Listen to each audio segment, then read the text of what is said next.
ലോകമാകെയുള്ള പക്ഷി നിരീക്ഷകരുടെ കലണ്ടറിൽ സവിശേഷമായ ദിനങ്ങളാണ് ഫെബ്രുവരി 17 മുതൽ 20 വരെയുള്ള 4 നാളുകൾ. ഗ്രേറ്റ് ബാക്ക്യാർഡ് ബേർഡ് കൗണ്ട് എന്നറിയപ്പെടുന്ന സർവേയുടെ ഭാഗമാവാൻ പക്ഷി നിരീക്ഷകരെല്ലാം കർമ്മോത്സുകരാവും. വർഷാവർഷം അനുവർത്തിക്കുന്ന ബാക്ക്യാർഡ് ബേർഡ് കൗണ്ടിംഗ് സഫലമാവുന്നത് പൊതുജന പങ്കാളിത്തമുള്ള കൂട്ടായ്മകളിലൂടെയാണ്. നമ്മുടെ ചുറ്റുപാടുമുള്ള പക്ഷികളെ നിരീക്ഷിക്കുകയും വിവരശേഖരണം നടത്തുകയും ചെയ്യുന്നതിലൂടെ പക്ഷികളുടെ ആവാസ വ്യവസ്ഥയിൽ വരുന്ന മാറ്റങ്ങളെ സൂക്ഷ്മമായി അറിയുകയാണ് ലക്ഷ്യം. ഈ ബേർഡ് എന്ന ഗ്ലോബൽ പ്ലാറ്റ്ഫോം ഇതിനായി രൂപീകരിച്ചിട്ടുണ്ട്. തൃശ്ശൂരിലെ കോൾ ബേർഡേഴ്സ് കൂട്ടായ്മയും ഈ വർഷത്തെ ഗ്രേറ്റ് ബാക്ക്യാർഡ് ബേർഡ് കൗണ്ടിൽ സജീവമായിരുന്നു.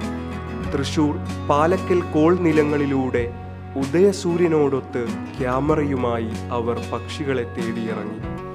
ദേശാതിർത്തികൾ താണ്ടിയെത്തിയ പക്ഷികളെ പകർത്തിക്കൊണ്ട്.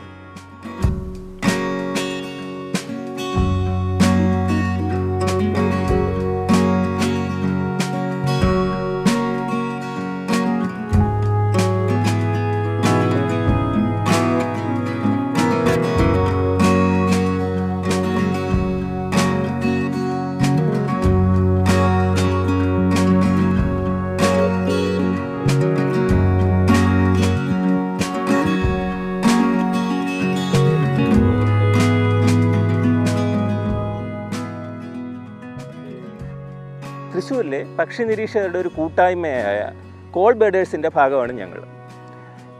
ഇന്ന് ഞങ്ങളിവിടെ ഒത്തുകൂടിയിരിക്കുന്നത് ഗ്രേറ്റ് ബാക്ക്യാർഡ് ബേർഡ് കൗണ്ട് എന്ന ഒരു കമ്മ്യൂണിറ്റി ആക്റ്റീവായിട്ട് ബന്ധപ്പെട്ടാണ്. അല്ലെങ്കിൽ ഞങ്ങളുടെ ഒരു ചെറിയൊരു ഉത്സവമാണിന്ന്. ഫെബ്രുവരി 17 മുതൽ 20 വരെ നീണ്ടു നിൽക്കുന്ന ഒരു ചെറിയ ഉത്സവമാണ്, പക്ഷി നിരീക്ഷകരുടെ ഉത്സവമാണ്. ലോകമൊട്ടാകെ ഒരേ സമയം നടന്നുകൊണ്ടിരിക്കുന്നത്. അതിൻ്റെ ഭാഗമായിട്ട് ഞങ്ങളിവിടെ പാലക്കൽ വരികയും ഇവിടുത്തെ പക്ഷികളെ കാണുകയും നിരീക്ഷിക്കുകയും ആസ്വദിക്കുകയും അതോടൊപ്പം അതിനെ റെക്കോർഡ് ചെയ്യുകയും ചെയ്യുന്നു, ഡാറ്റയാക്കി മാറ്റുകയാണ്. ലോകത്തെമ്പാടും ഉള്ള പക്ഷി നിരീക്ഷകർ 4 ദിവസം അവർ പൂർണ്ണമായിട്ടും പക്ഷികളെ നോക്കാൻ വേണ്ടി മാത്രം ഡെഡിക്കേറ്റ് ചെയ്യുന്ന ഒരു സമയമാണത്. അപ്പോൾ നമ്മളതിനെ മലയാളത്തിൽ പെരുങ്കിളിയാട്ടം എന്നൊക്കെയാണ് നമ്മുടെ ഒരു സുഹൃത്ത് അതിനെ ഇതാക്കിയിട്ടുള്ളത്. അപ്പോൾ അതിൻ്റെ ഒരു പ്രാധാന്യം എന്താണെന്ന് വെച്ച് കഴിഞ്ഞാൽ, ഒന്ന്, കൂടുതൽ ജനങ്ങളെ ഇത്തരം പക്ഷി നിരീക്ഷണ സംഗതികളിലേക്ക് എത്തിക്കാൻ വേണ്ടിയിട്ട് നമുക്ക് ഉപകരിക്കും. അത് ഇതിൻ്റെ ഭാഗമായിട്ട് നാട്ടുപക്ഷി നിരീക്ഷണം എന്ന് വേണമെങ്കിൽ വിളിക്കാം. ഇപ്പോൾ സാധാരണ പക്ഷികൾ, വൈൽഡ് ലൈഫ് എന്നൊക്കെ പറഞ്ഞു കഴിഞ്ഞാൽ ആളുകളെപ്പോഴും ക്യാമറ എടുത്ത് കാട്ടിലേക്ക് പോകുന്ന സീനാണ് എല്ലാവരും കാണുന്നത്, അല്ലേ? കാട്ടിലാണ് ഇതൊക്കെ ഉള്ളത്. പക്ഷേ നമ്മുടെ നാട്ടുമ്പുറങ്ങളിലുള്ള ഇതുപോലെയുള്ള ചെറിയ ചെറിയ ഹാബിറ്റാറ്റ്സിൽ അല്ലെങ്കിൽ വയലുകളിൽ അല്ലെങ്കിൽ ചെറിയ കാവ് പോലെയുള്ള സ്ഥലത്തൊക്കെ അത്രയ്ക്കധികം പക്ഷികൾ നമുക്ക് കാണുന്നുണ്ട്. പലപ്പോഴും അത് നെഗ്ലക്റ്റ് ചെയ്യപ്പെടുന്നുണ്ട്. കാരണം അതിനെ ആ ഒരു ഹാബിറ്റാറ്റിനെ കുറിച്ച് മോണിറ്റർ ചെയ്യാനോ അല്ലെങ്കിൽ അതിനെക്കുറിച്ച് കൂടുതൽ പഠിക്കാനോ ഒന്നും അധികം ആളുകൾ എഫേർട്ട് ഇടുന്നില്ല. അപ്പോൾ ഇത്തരം ക്യാമ്പയിനുകളുടെ ഭാഗമായിട്ട് പൊതുജനങ്ങൾ തന്നെ അവിടെയുള്ള തൊട്ടടുത്തുള്ള ഹാബിറ്റാറ്റുകൾ അല്ലെങ്കിൽ അവരുടെ വീടിൻ്റെ ബാക്കിലുള്ള സ്ഥലമെങ്കിലും അത് നിരീക്ഷിക്കുക. അവിടെ നിന്നുള്ള 15 മിനിറ്റ് ദൈർഘ്യമുള്ള ചെക്ക് ലിസ്റ്റ്, അത് ബേർഡ് എന്ന് പറയുന്ന ഒരു ഗ്ലോബൽ പ്ലാറ്റ്ഫോം ഉണ്ട്, അതിലേക്കാണ് നമ്മൾ സമർപ്പിക്കേണ്ടത്. അപ്പോൾ ഇങ്ങനെ എല്ലാവരും പരമാവധി ആളുകൾ ഇത്തരം അവരുടെ ചുറ്റുവട്ടത്തിനുള്ള പക്ഷികൾ റിപ്പോർട്ട് ചെയ്താൽ തന്നെ കേരളത്തിലെ ഈ 4 ദിവസത്തിൻ്റെ ഒരു അവസ്ഥ, ഏതൊക്കെ പക്ഷികൾ എവിടെയൊക്കെ കിടക്കുന്നുണ്ട്, അല്ലെങ്കിൽ എത്രത്തോളം അത് നമുക്കൊരു ഡിസ്ട്രിബ്യൂഷൻ എങ്ങനെയാണ് കിടക്കുന്നതെന്നുള്ളത് നമുക്ക് മനസ്സിലാക്കാൻ പറ്റും. അതുകൂടാതെ ഇത് എല്ലാ വർഷവും ചെയ്യുമ്പോൾ ഇതിൻ്റെ ട്രെൻഡിൽ എങ്ങനെയാണ് വ്യത്യാസം വരുന്നത് എന്നുള്ളതും നമുക്ക് ഏതാണ്ടൊരു ധാരണ കിട്ടാൻ വേണ്ടി ഉപകരിക്കും. കാരണം ഇത്രയധികം വലിയൊരു പ്രദേശമാണ്, പലതരത്തിലുള്ള ഹാബിറ്റാറ്റാണ്. അപ്പോൾ ഇത് ഒരിക്കലും ഒരു സംഘടനയെ കൊണ്ടോ ഒരു സ്ഥാപനത്തിനെ കൊണ്ടൊന്നും ഇത് മോണിറ്റർ ചെയ്യൽ സാധ്യമല്ല. അപ്പോൾ അങ്ങനെയുള്ളൊരു ഇതിലാണ് നമുക്കിത്തരം ടെക്നോളജിയുടെ സഹായം കൂടി ഇതാക്കി, പ്രത്യേകിച്ചും ഈ ഒരു പുതിയ കാലത്തിൻ്റെ സോഷ്യൽ മീഡിയ ഒരു ഇതുണ്ടല്ലോ, ആ രീതിയിൽ കണക്ട് ചെയ്യപ്പെട്ടിട്ടുള്ള കുറേയധികം ആളുകൾ കൂടിച്ചേർന്നിട്ട് ഒരു എന്താ പറയുക, പൊതുജന പങ്കാളിത്തത്തോടു കൂടിയിട്ടുള്ള വിവരശേഖരണ രീതിയിൽ കൂടിയാണ് ഇതൊരു സാധ്യമാവുന്നത്. അപ്പോൾ അതിൻ്റെ ഭാഗമായിട്ട് ഈ തൃശ്ശൂർ കോൾ ബേർഡേഴ്സ് എന്ന് പറയുന്ന കൂട്ടായ്മയുടെ ഭാഗമായിട്ട് പാലക്കൽ എന്ന് പറയുന്ന സ്ഥലത്താണ് നമ്മളൊരു ബേർഡ് വാക്ക് എന്ന് പറയുന്ന രീതിയിൽ ഒരു പബ്ലിക് പരിപാടി നമ്മൾ സംഘടിപ്പിക്കുന്നത്. ഇതുപോലെ തന്നെ ക്യാമ്പസുകളിൽ, കേരളത്തിലെ നല്ല ഹാബിറ്റാറ്റുകളുള്ള ക്യാമ്പസുകളിലും ഇതുപോലെയുള്ള ക്യാമ്പസ് ബേർഡ് കൗണ്ട് എന്നുള്ള പേരിലും ഇത് സംഘടിപ്പിക്കുന്നുണ്ട്. ബേർഡ് എന്ന ആപ്പ് ഉപയോഗിച്ചിട്ട് ഞങ്ങൾ പക്ഷികളെ നമ്മൾ കാണുന്ന പക്ഷികളുടെ വിവരങ്ങൾ ശേഖരിച്ചത് നമ്മൾ റെക്കോർഡ് ചെയ്യുന്നു. അത് പക്ഷികളുടെ എണ്ണം, നമ്മൾ ഓരോ പക്ഷികളിലും കാണുന്ന പ്രത്യേകതകൾ, ഇവയെല്ലാം നമ്മൾ റെക്കോർഡ് ചെയ്യുന്നുണ്ട്, അല്ലെങ്കിൽ അത് ശേഖരിക്കുന്നുണ്ട്, ടൈപ്പ് ചെയ്ത് ശേഖരിക്കുന്നുണ്ട്. ഇത് വളരെ വിലപ്പെട്ട വിവരങ്ങളാണ്. നമ്മളിപ്പോൾ കോൾവെറ്റ്ലാൻഡിൽ വരുന്നു, അവിടുത്തെ ഓരോ ഏരിയയിലായിട്ട് പോയിട്ട് 15 മിനിറ്റ് വീതം ആപ്പിലൂടെ പക്ഷികളുടെ വിവരങ്ങൾ ശേഖരിച്ച് വയ്ക്കുന്നു. ഈ വിവരങ്ങൾ നമുക്ക് കൺസോൾഡേറ്റ് ചെയ്തിട്ട് സിറ്റിസൺ സയൻസ് എന്ന കൺസെപ്റ്റിലൂടെ കൺസർവേഷൻ ആക്ടിവിറ്റീസിന് ഉപയോഗിക്കാൻ കഴിയും. ഇപ്പോൾ ഇവിടെ പക്ഷികളെ നിരീക്ഷിക്കുന്നതിൻ്റെ ഭാഗമായിട്ട് 15 മിനിറ്റ് വീതം ഓരോ ലിസ്റ്റായിട്ട് നമ്മൾ ഇടുന്നുണ്ട്. അതിന് ഈ ആപ്പ് ഉപകരിക്കുന്നു. ഈ ലിസ്റ്റ് എല്ലാം ചേർത്ത് വെച്ചിട്ട് ഇന്ന് രാവിലെ നമ്മൾ മുഴുവൻ കണ്ട പക്ഷികൾ എത്രയാണ്, അതിൻ്റെ എണ്ണം എത്രയാണ്, എന്തൊക്കെ ഡൈവേഴ്സിറ്റി ഉണ്ട്, അതിൽ നമ്മളൊക്കെ എന്തൊക്കെ ഒബ്സർവ് ചെയ്യും, ഇത് നമുക്ക് കൺസോൾഡേറ്റ് ചെയ്യാൻ പറ്റും. ഇതേപോലെ തന്നെ നമുക്ക് കേരളത്തിലെ മൊത്തം പക്ഷികൾ, ഇതേ സമയത്ത് കണ്ട പക്ഷികൾ, അല്ലെങ്കിൽ ഒരു പർട്ടിക്കുലർ ഏരിയയിൽ ഒരു വർഷം മുഴുവൻ കണ്ട, ഇങ്ങനെ പല തരത്തിലുള്ള ഡാറ്റ നമുക്ക് ഈ ആപ്പ് വഴി, ഈ ബേർഡ് എന്ന ആപ്പ് വഴി നമുക്ക് ശേഖരിക്കാൻ കഴിയും. ഏഷ്യൻ വാട്ടർ ബേർഡ് സെൻസസ് എന്ന് പറഞ്ഞിട്ട് ഈ പ്രധാനമായിട്ടും ഏഷ്യൻ രാജ്യങ്ങളിലുള്ള തണ്ണീർത്തടങ്ങളിലുള്ള പക്ഷികളെക്കുറിച്ചുള്ള സർവേ. അതിപ്പോൾ കോളിനെ കുറിച്ച് പറയുകയാണെങ്കിൽ ഇത് 32ാമത്തെ വർഷമാണ് നടക്കുന്നത്. കെ നീലകണ്ഠൻ എന്ന് പറയുന്ന കേരളത്തിലെ പക്ഷികൾ എന്ന് പറയുന്ന പുസ്തകമൊക്കെ രചിച്ചിട്ടുള്ള ഇന്ദുജൂഡ മാഷ് വന്നിട്ടാണ് ഇവിടെ സർവേ സ്റ്റാർട്ട് ചെയ്തതെന്നാണ് പറയുന്നത്.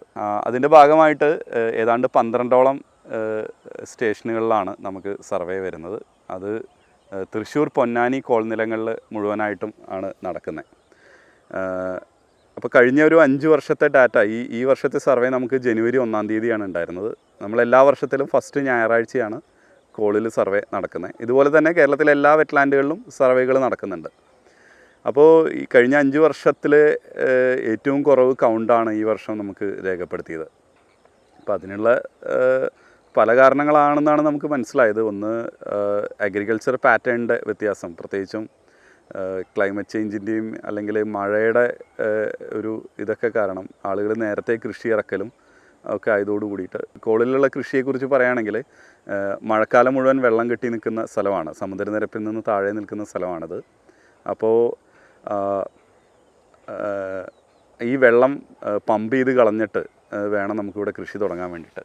അപ്പോൾ അടുത്ത കാലങ്ങളിലായിട്ട് ഇതിൻ്റെ ഇതിൻ്റെ ടെക്നോളജിയുടെ കാര്യത്തിലൊക്കെ വലിയ മാറ്റങ്ങൾ ഉപകരണങ്ങളിലൊക്കെ നടന്നതിൻ്റെ ഭാഗമായിട്ട് ഇപ്പോൾ വളരെ പെട്ടെന്ന് ഇവർക്ക് പമ്പ് ചെയ്യാൻ പറ്റുന്നുണ്ട്. ഇപ്പോൾ കൃഷി വളരെ നേരത്തെ തുടങ്ങുകയാണ്. അപ്പോൾ നമുക്ക് വരുന്ന പ്രധാനമായിട്ടും ഡക്സ് ഇനത്തിൽപ്പെട്ട പക്ഷികളൊക്കെയാണ് കൂടുതലും.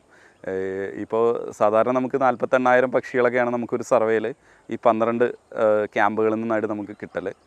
പക്ഷേ ഈ വർഷത്തിൽ നമുക്കത് 8,000-ലേക്ക് ഒതുങ്ങിയത്. അപ്പോൾ അതിൻ്റെ ഒരു പ്രധാനപ്പെട്ട കാരണം ഈ ഡക്ക് ഇനത്തിൽപ്പെട്ട പക്ഷികളിൽ വലിയ ഡ്രോപ്പ് വന്നിട്ടുണ്ട് അവിടെ. അപ്പോൾ അതിൻ്റെയൊക്കെ കാരണം വെള്ളം കെട്ടി നിൽക്കുന്ന സാഹചര്യം കുറവാണ്. അപ്പോൾ ആ പക്ഷികൾക്ക് വന്നിറങ്ങാൻ പറ്റുന്ന സാഹചര്യം. പക്ഷേ ഈ പക്ഷികൾ ഒന്നുകിൽ നേരത്തെ വന്നു പോയിട്ടുണ്ടാവും, അല്ലെങ്കിൽ കുട്ടനാട് പോലെയുള്ള വേറെ മേഖലകളിലും വന്നിട്ടുണ്ടാവും.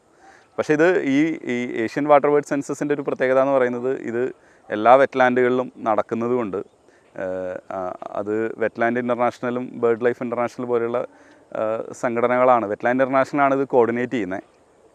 അപ്പോൾ ഇത് എല്ലാ ഡാറ്റയും സമാഹരിച്ച് അതൊരു റിപ്പോർട്ട് സ്വഭാവത്തിലായിട്ട് അവർ പ്രസിദ്ധീകരിക്കും.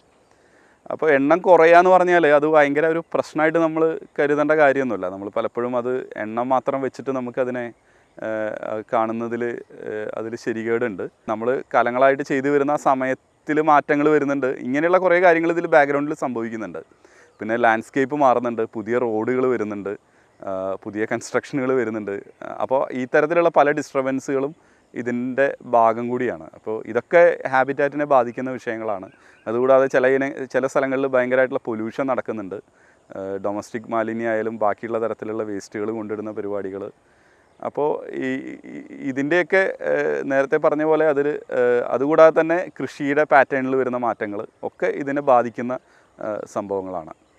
ഈ അടുത്ത് കേരളത്തിലെ പക്ഷികളുടെ ഭൂപടം തയ്യാറാക്കുന്നതായിട്ട് ബന്ധപ്പെട്ട് കേരളത്തിൽ അങ്ങോളം ഇങ്ങോളമുള്ള പക്ഷി നിരീക്ഷകരുടെ കൂട്ടായ്മകൾ ഉണ്ടാകുകയും നിലവിലുള്ളവ പുനർജീവിക്കപ്പെടുകയും ചെയ്തൊരു സാഹചര്യം ഉണ്ടായി. ഇതിൻ്റെ ഭാഗമായിട്ട് നമ്മൾ ഈ ബേർഡ് ഉപയോഗിച്ചിട്ട് കേരളത്തിലുടനീളമുള്ള ഭൂമേഖലയെ 1 കിലോമീറ്റർ സ്ക്വയറിൻ്റെ ഏരിയാസായിട്ട് തിരിച്ചിട്ട് അവിടെയുള്ള പക്ഷികളുടെ എണ്ണം, അവിടെ പ്രസൻസ്, ഇതെല്ലാം അതിൽ നിന്ന് ലഭിക്കുന്ന മറ്റ് ഒബ്സർവ് ചെയ്ത ഇൻഫർമേഷൻസ് ഇതെല്ലാം കളക്ട് ചെയ്ത് ഈ ബേർഡ് വഴി ഞങ്ങൾ ഒരുമിച്ച് കൊണ്ടുവരികയും അത് പിന്നീട് അറ്റ്ലസ് ആയിട്ട് മാറ്റുകയും ചെയ്തു.